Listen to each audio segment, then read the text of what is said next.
Hey, what's going on, folks? It's Mike here, and welcome back to my Modern C++ series. Today we're going to be talking about perfect forwarding, or also sometimes known as universal references. So basically what we're going to be talking about is what to do when we have those double ampersands passed into a function, and specifically a templated function. So with that said, let's go ahead and dive into CPP reference, our favorite C++ website here. And you can try to search for universal references for today, but the official sort of thing in the standard, as I understand, is perfect forwarding. So we can also just search for forward here. So let's go ahead and have this ready here. Now, before I dive into exactly what forward is, we'll take a look at this page here. I mean, this is the gist of what we're going to cover. I want to sort of work a little bit backwards here and just motivate the topic that we're going to be working on. So what do I mean by this? Well, we're going to have to do a little bit of review. So maybe you've watched my previous videos. I would encourage these as prerequisites on L-value references, and R-value references, and on move semantics. These were big features that were added in C++. So if you haven't watched those videos, it might be worth having a refresher here. But otherwise, I'll try to, again, give you the gist of it. So the basic idea is we have different sort of categories of how we classify values. These are value categories. So for instance, if I have some variable here, like x equals 50, x itself is a L value, the 50 itself is an R value. We tend to think of these things as the left side or the right side. But, well, things got a little bit more complicated when we had C++11 added, because then we had things that were L values. We have, of course, L value references. So let me go ahead and show you that here. So ref, for instance, here is a L value reference. It's referring to this thing here. And the general way that we think about these things are as, for instance, L values here. So x and ref are examples because they have a location in memory. Because I can do something like the ampersand x or ampersand of ref here. And let's just go ahead and show that off here. I'll use cout here. And I will just use the stream operators here because it's clear what is going on. Just to show you that these are things that I can take an address of. And I'll have to include IOStream. I know I have print there, but let's just go ahead and run this here. And see that, again, these are things that I can take addresses of. Versus if I try to do something like this here, let's try to take the address of the value 50, which is a R value, as I mentioned here. We cannot do that, okay? So that causes a little bit of a problem. Now, there's a little bit of a nuance here if some of these things are const and so on, but I'm not going to worry about that. You can check out the other video or lots of other great talks to, again, get the sort of nuance here. But again, that just gives us this idea that this 50 here is sort of this temporary value here, okay? So that's the idea. Now, what makes this interesting is that you can basically do something with move here, and I can basically turn something like x, for instance, into something that looks like this here, okay? X here, the moved value here, okay? Now, this has to do with transferring sort of the resource or some resource, x here, perhaps in a function call, to from the caller to the callee, let's say. And why does this matter? Why do we have all of these different things in C++? Well, again, let's go to CPP reference here. Let's just take a look at, for instance, vector on the containers library. Let's look at a function here like pushback. And you'll see two different versions of pushback here. You'll see the version that has just the 1 ampersand and then this thing here with 2 ampersands, the R value reference. And we got the R value here, R value reference, that is to say, by using move, or perhaps we had something with the double ampersands, as I've indicated here, just indicating the type here, okay, of what x becomes here. Okay. All right. So that's your crash course into L value and R value things. I think it's best shown otherwise with a little bit of an example. So let's go ahead and just comment this stuff out for now. And let me show you an example here of what or where this matters here. So let's just say that I'm writing a function here, something like a function here. I'm going to pass in the value x here. I'm going to pass in another one, x. And we'll increase the difficulty level as we go in here. But let's just, again, keep things kind of simple for now. Let's just print in our print message. Let's just do print line here, func int x, just so we can kind of keep track of which function was being called. Let's call this one here, or let's try to call this one here. And let's go ahead and hang on to this x value here. And we call func on x and func on, I don't know, x here. Let's see if this even compiles here from what we learned before. Whoa, okay, something different. I mean, wait, when I learned about functions in C++, again, you know, if you watch some earlier videos in this series, the signature's different, right? This one has a ampersand here, but this one doesn't, right? But what did we just learn? Or I did this little crash course, right? This is L value, this is L value reference. We don't really know which one we want to call at this point here, okay? So this is a little bit of a ambiguous call, as the compiler is telling us over here. This is ambiguous. We don't know exactly which one we want to call. And that just is for both cases, right? Both at line 15 and 16. We're getting this same error message, okay? But, you know, why would we want to do this sort of thing here? Well, we're getting at the right idea of why you might want to write something like this, right? Because this one's saying, hey, pass this by a value here. So this would be like by copy. And then something that we learn is this is by, you know, reference here. Okay, a pass by reference. Now we know it's L value reference here. But the basic idea here is, you know, one of these versions we're trying to avoid a copy of, okay? That's the basic idea here. So we're on the right track here. And just to make this a little bit more interesting, let's go ahead and pass in some type here. Let's just call object. I don't know, we can just give it a field here. Let's just give it a field integer. Because, you know, the type of thing that we would want to do here, or why, again, we often choose to pass stuff by reference or by value, is, again, if we have a really big object here. Maybe this is something like a vector that has tons and tons of values in it, so you don't want to make a copy sometimes, and sometimes you want to have a reference. Now, in this particular case, we could easily fix this by saying, or rather disambiguating these functions by just changing the names here, okay? And that's something we could certainly do here. But again, you know, we're going to have a little bit of a fix here. Now, let's also introduce, well, let's make sure we're still getting the same errors here. Oops, maybe a few more errors because I should come down here. And let's just create our object x. And let's not do anything too fancy here. Let's just say x.field equals, I don't know, some value like that here, okay? All right, so same errors there. Now that we've added this type here. Now, again, though, the point is, if I get rid of one of these, like for instance, let's get rid of the pass by reference one. And let's say, okay, you know, sometimes I do want to copy and I just want to work on that copy, maybe do something interesting with it.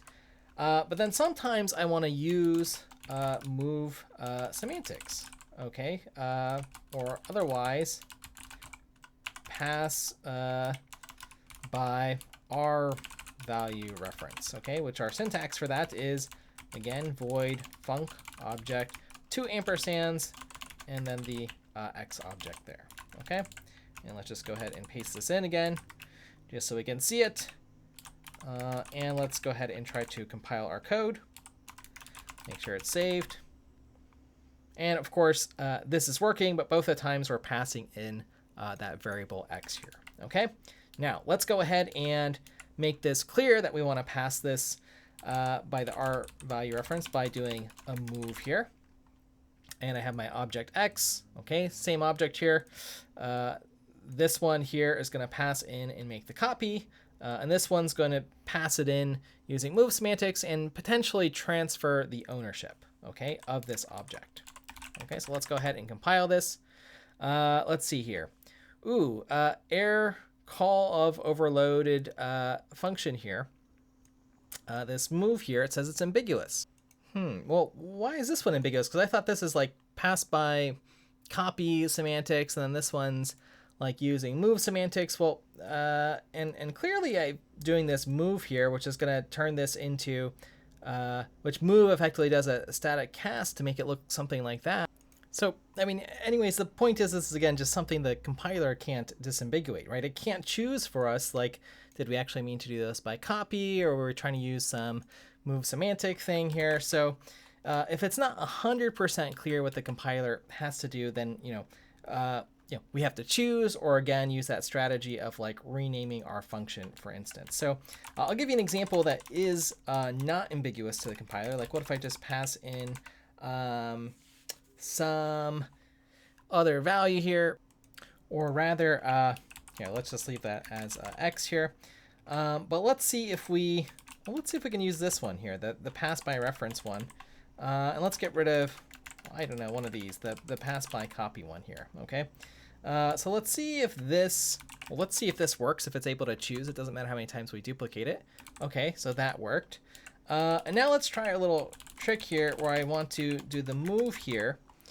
And what I'm curious is this time, is it going to be able to select here? Because it was able to disambiguate, or at least look at these as different calls here, right? This one by L-value reference and this one by R-value reference here.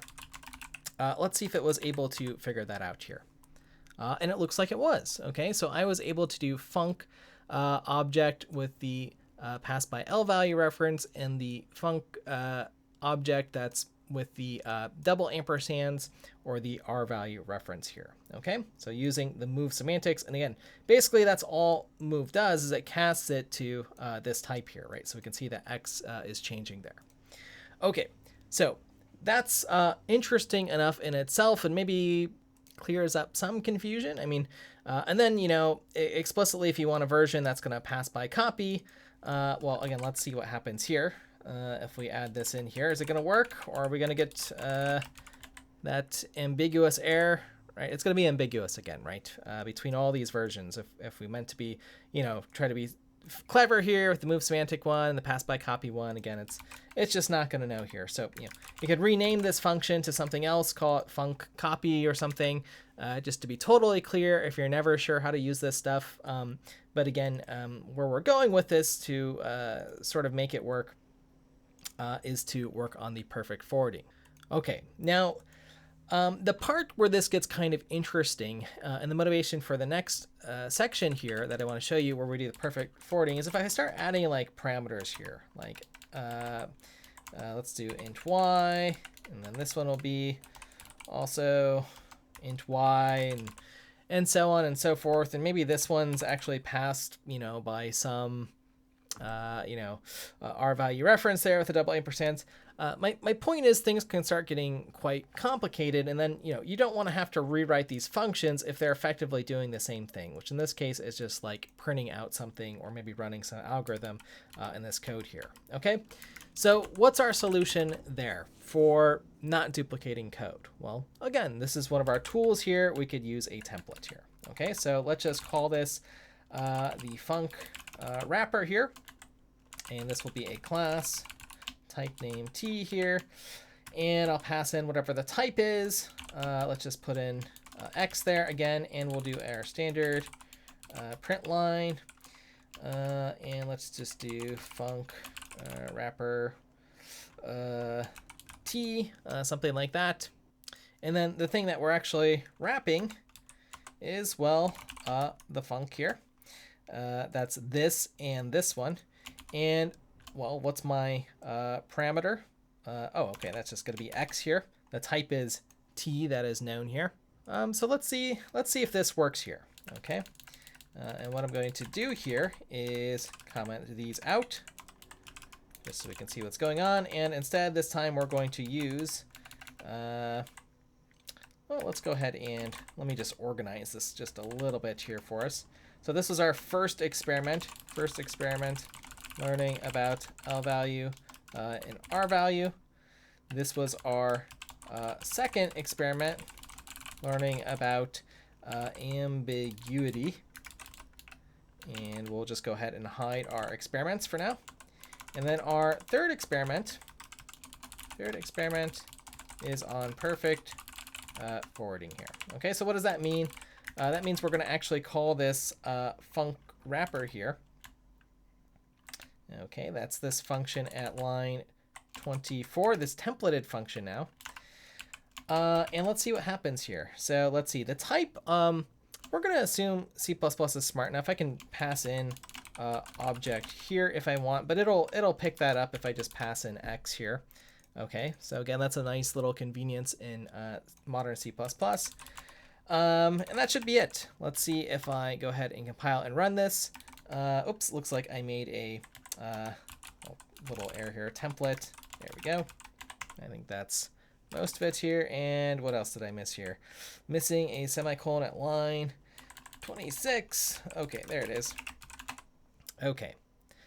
Okay, so we called func wrapper with our func object here. And again, just to make this maybe a little bit more clear, let's indent these outputs here. /t/t, and just in case we get that one back later, we'll see what happens here. Let's go ahead and try this. Okay, so same thing here. Now, let's repeat our experiment. So I called x here, which is just some object. So again, looking at this code here, func wrapper, it just prints out that it was called, just so you can see that it was called. And within it, it calls func x. Okay, so I guess x that was passed in here. Okay, so it selected this one here. Okay, now let's try here with our other version here. And the question is, if I do my move here, like we did last time, so that's going to create the sort of Rvalue reference or treat it that way. Is this template going to call the right version here? So that it'll call this version here with the double ampersands, right? Because that's what we're doing. We're passing in this object here. Our template's going to say, okay, that's the one with the double ampersands on the type. So call the right function below. So let's see if that is true or not. And it runs, and wait a second here. Func object ampersand, and just the single ampersand there. So both those are the Rvalue reference. But wait a second here. If I go back to our second experiment, and I'm being a little silly here in how this was working, right? Let's see here. Let's hide that. Right? If I just run these functions here, right, where I was doing the move and passing along, let's see, was that doing the right thing? Yeah, that was doing the right thing there, where I was getting 1 ampersand with the, that version, and then the one with the double ampersands. But this time, something has broken here, okay? And this is what we need the perfect forwarding for, okay? Or this idea here to forward the type of value this is, referring to Rvalue reference or Rvalue reference, so that when we call a function, that this gets forwarded properly, okay? The actual value categories. Because for whatever reason, this information is just not getting captured here in our template argument here, okay? So how do we fix this? Well, the tool that we have, again, I'm going to go on a CPV reference, is this guy here, forward, okay? Standard forward or stood forward. So when T is a forwarding reference, let's go ahead and click on that and just see what that is. Forwarding references. So references are a special kind of reference that preserve the value category of a function argument, making it possible to forward by means of stood reference. Okay, so here's an example. X is a forwarding reference. You can see it's a template. It's got the double ampersands here. Let's see this one. Okay, this is getting a little bit into the weeds of Rvalue, Rvalue stuff. Const kind of does something tricky here, but this is saying, hey, it's not a forwarding reference here. For whatever reason here. Okay, actually, I don't want to get into all these rules of the auto and the decal type stuff, but basically the idea of this stood forward is to say that if a function is called, and specifically this is a templated function here, and this is going to be the important part, this overload forwards the argument to another function with the value category it had when passed in the calling function, okay? So it's going to look something like this. We're going to modify our wrapper to say, hey, whatever function you're calling, please preserve the value category by using forward here, okay? And if we look down here, I think we might have there might be some implementation, or maybe you could find one or look at what forward is actually doing. But this is kind of the magic thing that we need here. Why is it? Well, we shouldn't say magic, but what it's doing is, again, it's templated, so at compile time, that means the compiler knows what this information is, so it can kind of unwrap it and say, okay, what is this? Is this something that was a L value reference? Is it an R value reference? And there are traits that you can look at for these things. And in fact, I think we looked at them in the L value video, if my memory recalls. But basically, that'll make sure that we have the right type here. Okay, so let's see it in action here. The little modification that we need to make here in our function wrapper here is to say stood forward the type here, and then I'm going to wrap this in parentheses. I'm going to put just a little bit of space here just so it's, this is the thing that we're adding here that's being passed in. So it's our same object that's sort of getting passed down here. But instead what we're doing is we're saying, hey, we also want to capture whatever the type information was here. Was this with 1 ampersand or with 2 here? Okay, so let me run our program just to see what happened before. Or actually here, let me show you the before here. Let's compile and run this. Okay, that's what we had before, and then I add forward here. Okay, with a little bit of spacing, that's fine. Let's see what happens here. Now, interestingly, let's see, I've got my func wrapper X here. Which one did it call? Well, it looks like I called this one here. Okay, now I've got double ampersands. So now, at the least, it looks like it's picking up move here, but it looks like it's picking them up for both here. Okay, so what's going on here? We're almost there. We're almost there. There's something else just missing a little bit from here, and it's going to be a weird thing, but it's going to be part of the rules to summarize what's going on here. So we could just look at and study this for a moment. So we've got our template, the wrapper. Ooh, okay. So 2 ampersands here. Okay. So this is just a little bit of a rule here to help with the forwarding, so to speak here. So if I add the 2 ampersands here to my template here, okay, that's going to help ensure that I pass down the correct value category here. Okay. And then let's go ahead and modify this a little bit here. Func wrapper. And make sure I just put the appropriate syntax here. What we did. Yep, T, 2 ampersands of X. Okay, so now let's go ahead and see. Before we had 1 ampersand, now we had 2. But we're looking to see if we just get the reference version here and then the one with the 2 ampersands, the R value reference here. Okay, so let's save. Let's go ahead and run, and voila, we get the perfect forwarding here. Okay, so now for this version of func wrapper, I've got func wrapper passed by L value reference, that's here, and here I've got the one that's by R value reference, that's here. So again, just pay attention to the ampersands that are being printed out, 1 and 2, just as we expect here, versus 2 and 2, or just 1 and 1 here. So now we get that perfect forwarding. Okay, so this block of code here is really the magic part of this here. Okay, so let's kind of summarize the perfect forwarding or universal references. Again, most folks are going to mention this. Well, I shouldn't say, I don't know what folks have sort of agreed on. Perfect forwarding, I think, is the official term. Universal references is the one that Scott Myers, who has this nice article, talked about in C++. I think he might have been one of the more early people, as I understand, who wrote about it, at least in his books.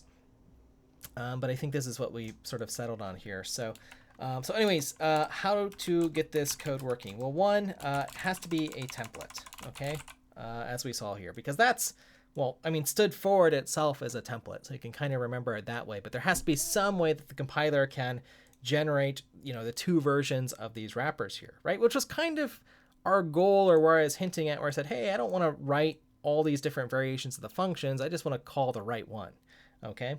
So anyway, so template, templated function, that's sort of the first rule, and then you have the templated parameter, and I'll just sort of put there, templated parameter has the 2 ampersands, and then we have our forwarded, or I'll just write this out as stood forward, wrapping the function arguments. Okay, so those are kind of the rules here.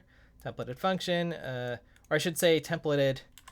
I shouldn't say templated. It's not just limited to functions. It could be a templated type as well. But then the templated parameter itself, and then just the stood forward call here. Okay, so hopefully that makes sense. This is one of those, I don't know, corners of C++ that's kind of interesting, and where you have to really start thinking about things in terms of L value and R value references. And the reason I'm talking about it at this point in time is because we're going to start talking about ranges soon in the series, and well, you'll see the sort of double ampersands all over the place, so it's kind of important there. Okay, so hopefully that makes some sense with this func wrapper that we have. Okay, so let me just clear this up, and then we'll now actually, before we conclude this video here, actually I'll do a code review, but I mean, there's still sort of this question of this guy here, pass by copy. So, you know, I'm able to do the move semantics ones and then the pass by reference. So, I mean, what happens here? Because what if I do actually want to make a copy here? I mean, this is one of the things that I had a question about and you know, was thinking about here. So, I mean, let's see, are there any copies that happen, or you know, do we have to sort of write this function? Because I said, you know, we could do something else by just making this a, you know, specially named function and just call it explicitly called like make copy or something. But let's see what happens here. So I'm just going to write a copy constructor here. And this is usually something like this here. We say like the copy, and let's just call it, let's use print here. I think I like print. Let's call this copy constructor called something like that. And let's do the same thing for move. And I've probably got to remember what this is, but I think something just like this, I think that'll do. I don't know, I'll just call this move. Move constructor called. Right, and I expect, you know, one of these to print out if when I'm, you know, doing one of these operations to actually be called here. Okay, so let's see what happens here when I run this here. Let's see, object no matching error for object. Okay, so I gotta add the constructor, right? This is sort of like a I'm not writing, well, let's try to be efficient here. So anyways, this will be the constructor. Rule of 3 says we should define these constructor, copy constructor, or destructor, copy constructor, and then the copy assignment, but you know, let's just do a few of those here. Okay, so this is compiling here. Now, do I see any of my copy constructors being made here? Well, I don't see those being called here, so let's at least make sure to print out if our constructor is being called, because you know, I'd expect there to be at least that should be called here. So let's just say constructor is called. Okay, so let's see. We should construct at least one object here. One object is constructed. Let's see here. If I scroll down here, is that accurate? So I construct my object here, and then I call my func wrapper, which is still doing the forwarding here, but no copies. Okay, so that's good news, I suppose. But again, my original premise was to say, hey, you know, I want to do like, you know, one of these here, one of these L value things here. But what if I get rid of the, well, let's comment one of these out here. Which one should I comment out? Let's comment out this one here. Let's see if this will still work here. No, I'm missing something, or something's ambiguous here. Pass by copy. No, that's not going to work here. Okay. So, what should I do here? Well, let's just revert it back to what we have. Maybe I messed this up. Let's see if I get rid of this const. Maybe the const is messing things up here. Yep, nope, still not even that. Copy constructor is not being called here. So basically, hopefully you're kind of getting the point here that, you know, when we use this perfect forwarding stuff, the point is that we kind of avoid copy constructors, you know, no matter what. So that's the basic idea here. Now, just to show something a little bit different, then I promise we'll end here because this is getting a little bit longer and maybe we can talk more about it. But if I wanted to just construct an object in place here, like this, let's kind of see what happens here. if I just comment everything out here. Okay. So what happens here? Well, again, I've just got my wrapper here. I'm passing in the object here, and I'm constructing it right there. And we'll call this func wrapper here. I defined earlier, let me scroll up here, my move constructor and my copy constructor. I mean, will we get a copy there? How are we creating this? Or will the constructor be called within this function, and then, I don't know, will we see like a move constructor called here? Let's see what happens here. Okay, so let's go ahead and try to run this. And I get constructor called, so it's constructed exactly once. And not even the move constructor, right? We don't need to construct or do anything here, okay? And it's just going to be forwarded along into our function here. And that's it, okay? So, okay, so now let's do the review here and see this, topic. Hopefully I, gave you some introduction to this idea here, but basically our idea here was to show with some struct here, so some non-trivial object here, so it could be whatever here, that perfect forwarding is a tool that we have to use as demonstrated here with a template. So sort of three criteria. We've got the template, and then on the type name, the double ampersands there. That's the second bullet here. And then we've got to use this forward here to otherwise ensure that our value categories, Lvalue reference or Rvalue reference, are forwarded along here, okay? And then we can just write this one function here instead of having to write, two or multiple versions here. That can be handy, especially if we have lots of permutations of these types of functions where some of the parameters sometimes are with a double ampersand, some with just one, and then maybe you have other interesting stuff going on in these wrappers, with different amounts of parameters or whatever. So that's kind of the goal. And then again, the goal is to, when we're passing by Rvalue reference in the first place, to just avoid copies overall. So we looked at a few different experiments and got some refreshers here. So anyways, this has been a topic I've wanted to cover for a long time, so at least there is a video to start the discussion. If anything wasn't clear or we want to take a look at this example again, feel free to post in the comments. I'd look forward to hearing those, because the main thing is, if you just want to start out with this, is to just write something like this, right? To go into the CPP reference page here, look at the forwarded stuff, and again, observe what's going on here and kind of replicate this sort of wrapper function here.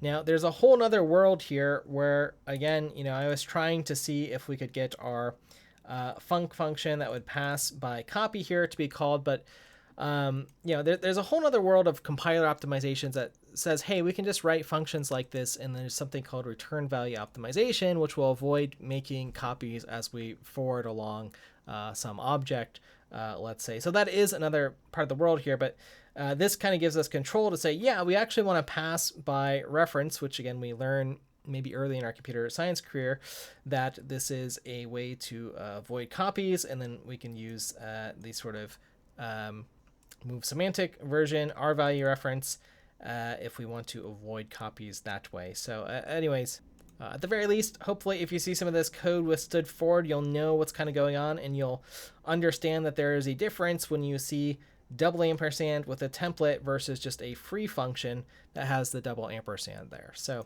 again, that's a little bit of one of these C++ things you'll just have to get used to.